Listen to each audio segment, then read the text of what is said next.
Welcome to the Genius Factory. Enjoy the video.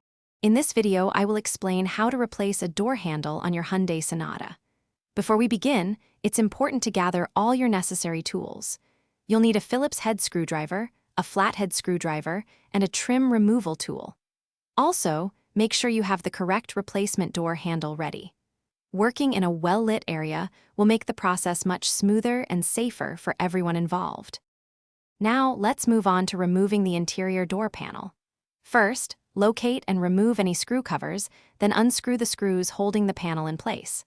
Typically, there are about 2 to 3 screws.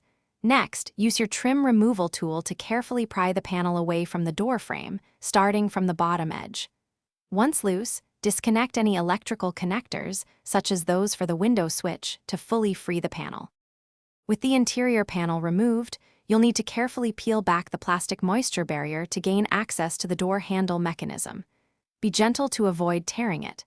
Inside, you'll find 1 or 2 rods or cables connected to the handle. Detach these carefully. Then, locate the 2 or 3 mounting bolts or screws that secure the old door handle to the door frame and remove them. This will allow you to slide the old handle out. Finally, let's install your new door handle and reassemble everything. Carefully slide the new handle into position and secure it with the 2 or 3 mounting bolts you removed earlier. Reconnect the 1 or 2 rods or cables to the new handle, ensuring they are properly seated. Then, reattach all electrical connectors to the interior door panel. Align the panel, push it firmly into place, and replace all the screws and screw covers. Test the new handle to ensure it operates smoothly. Thanks for watching. If you found this helpful, don't forget to like and subscribe.